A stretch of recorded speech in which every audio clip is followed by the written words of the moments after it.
Businesses doing 250 to 500,000 in profit. This video is going to show you everything you need to know in order to reduce your taxes for this year. But before we get started, I would highly appreciate it if you would like this video and if you would subscribe to my YouTube page at CFO Phil. Let's talk taxes.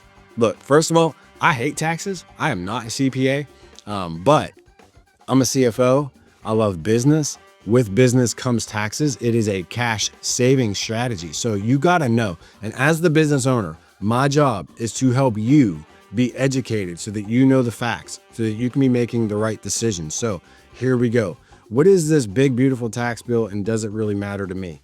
Well, look, some of this stuff does matter. The main thing you need to understand is what continues and what stops. And there's really not a ton there. All this stuff's going to be addressed inside of my 8 things. The first thing I need you guys to understand is, do you have the right entity structure? Entity means LLC, S Corp, C Corporation. Talk to your CPA about your structure. Make sure it's the right one for what you're doing right now and how you're operating. Most of you are probably S Corps, and that's probably the right decision. Next is the timing of income and expenses. Look, can you bring stuff into this year? Can you push income out to next year? This is not a business strategy. This is strictly a tax strategy. What I need you to understand and ask your CPA, do you do cash or accrual-based accounting for taxes? Most likely you are doing cash. Even if you're doing accrual when you do your monthly reporting, this is very common. I actually recommend doing accrual based for your monthlies, but most likely you're going to be doing cash when it comes to taxes. I just want you to know, what are you doing? You should know that before you make any decision about pulling an expense ahead. Number 3 is retirement strategy. Look, it's personally up to you what your retirement strategy is. Are you a 100% entrepreneur that doesn't put any money away? I'm a fan of diversification when it comes to taxes and retirement. Just know that as a small business owner, you have opportunities to contribute more than a normal worker or employee. Things like solo 401ks and SEP IRAs allow you to contribute up to $70,000.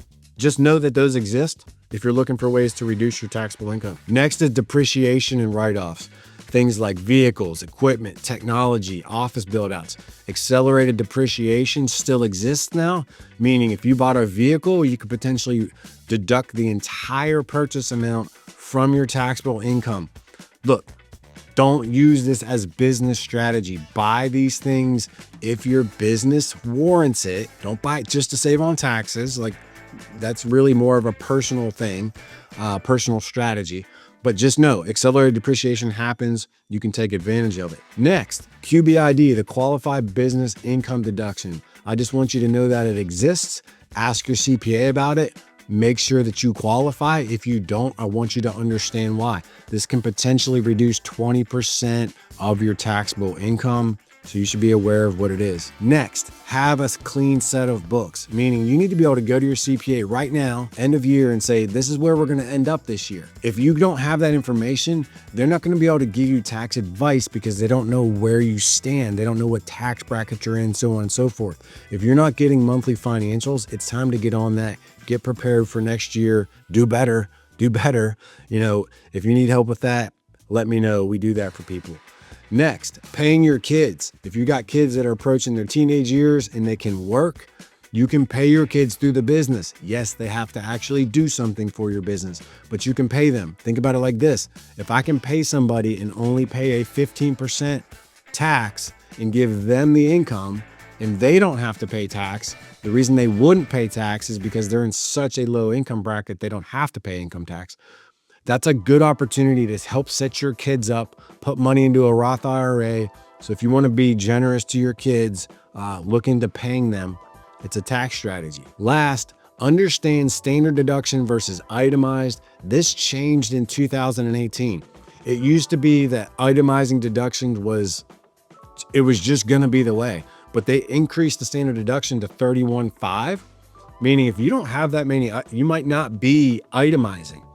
Where this fits is with charitable contributions. If you're giving money to charity and you're thinking you're getting a tax deduction for it, think again. Make sure you understand if you qualify for the standard deduction or if you're going to be able to itemize, before you give those charitable contributions as a tax strategy. I'm not saying don't give to charity because you don't save taxes, but it's part of the deal. So let's wrap this up. What do you want to ask your CPA? These are the things you want to know. What is my tax liability right now as we end the year? What actions can I take before the end of the year to reduce my taxes?